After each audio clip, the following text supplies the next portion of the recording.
Panasonic G90 is a mid-range mirrorless camera. Its current price point is very close to that of the G9, which, especially with the new firmware, makes it a more attractive option. G9 has twin card slots, larger and better EVF, joystick, taller and better shaped grip, stronger battery, 4K 60p video, high-resolution mode, twice faster burst mode and deeper buffer, faster shutter speeds, and so on. But let's take a closer look at the G90. Maybe there is something beyond pure specifications that makes it a viable option.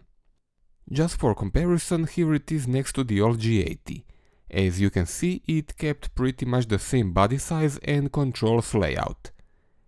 At the top there are new ISO and white balance direct buttons similar to the G9. Also at the back there is a third dial similar to what GH5 and G9 have. G90 has a rather good build quality. Panasonic claims the body to be weather sealed, what can really come in handy when used in harsher conditions.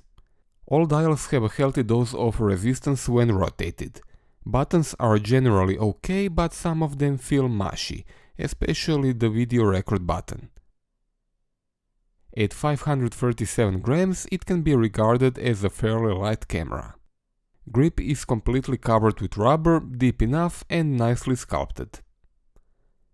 Altogether 6 buttons can be reassigned, and as usual there are 5 virtual buttons on touch LCD interface. Should be enough for most users to set up the camera just the way they want to. Image quality is quite good. Pictures look very similar to those from the G9. Subjectively, they require a bit more tweaking to get the colors just the way I want them, but RAW files offer enough flexibility. This is definitely an upgrade over the G80, which used quite old 16 megapixel sensor. Low light performance is also good, especially thanks to image stabilizer. It is possible to keep relatively low ISO, at least as long high shutter speeds are not needed. When high ISO is needed, my limit would be between 1600 and 6400, depending on the particular scene. There is a usual choice of mechanical, electronic first curtain or fully electronic shutter. Even the mechanical shutter is extremely quiet. Hear this.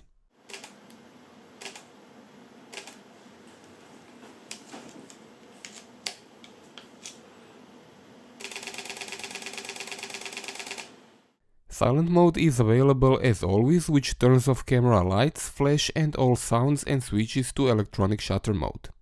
Touch shutter remains active when the camera is powered off and on again. Older models didn't have this feature, including the G9, even with the new firmware. Each time when powered off and on again, touch shutter needs to be activated again on the G9, what I always found a bit irritating. Auto ISO has the ability to limit upper ISO value and shutter speed at which the change occurs. Here is a small tip.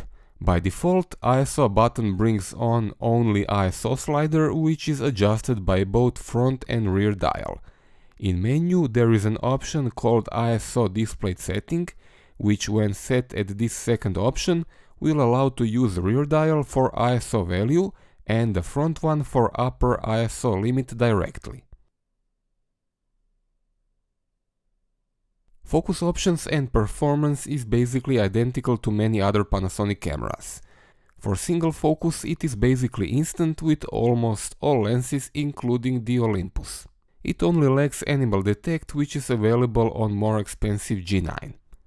G90 tops out at UHD 24, 25 or 30 fps.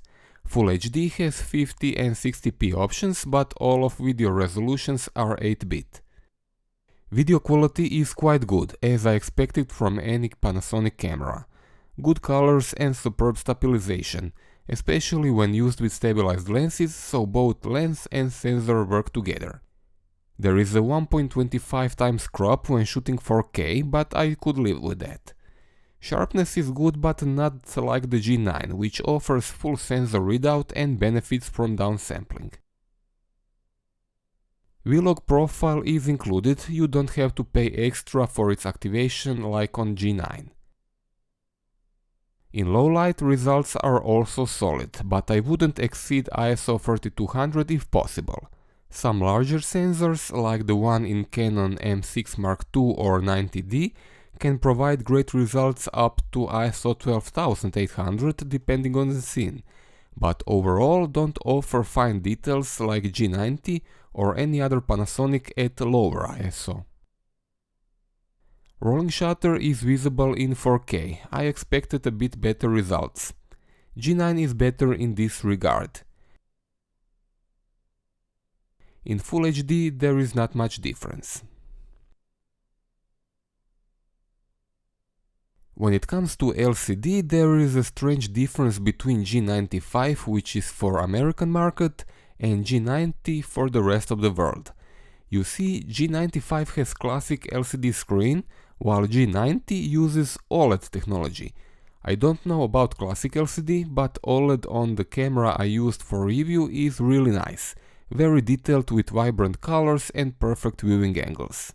It is fully articulated and has superb multi-touch functionality, which is active for all camera functions, like focusing, firing a shot, quick and main menus, as well as playback. Electronic viewfinder is also quite good with 2.36 million dots.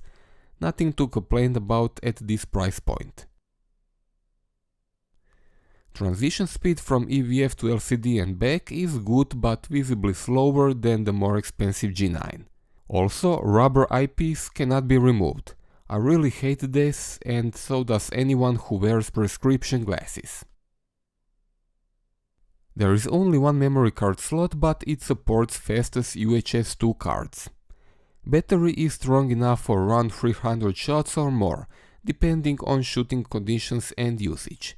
If used for bursts or time-lapse, it is not unusual to go into a few thousand shots. External charger is not part of the retail package. Camera is charged by using micro USB and AC adapter. The good news is that it can be powered from wall charger or a power bank, which in theory allows indefinite operation for long video recording or time-lapse. The bad news is that battery charges only while the camera is turned off. All important connectors are here. Microphone input, headphones output, micro USB used for data transfer and charging, HDMI, and wired remote control input. Sadly, USB is 2.0 only, but I guess most users of this camera will use external card reader. So what to say for the end? G90 is great, but the problem is the G9, especially now with the new firmware. At current prices they can be less than 100 euros or dollars apart, depending how good discount you can find. There is no question which one is better, and that is the G9. But the G9 can be quite overwhelming for a lot of users, and this complexity as well as its size might be ultimate reason why to prefer the G90. For someone wanting a high-tech camera that is also as small as traditional Micro Four Thirds offerings we were used to in the last 10 years, this is a viable option. All the most important features are here: latest generation sensor, dual image stabilizer, UHD video, vlog, weather-resistant body, it's all basically here. Also, its price will go further down, while I seriously doubt G9 will be cheaper than it already is. That's all for this video. If you are from Croatia, you can find G90 and G9 in Anigota store where I work. If not, please support my channel by using Amazon affiliate links in the description field below the video. That's it, thanks for watching.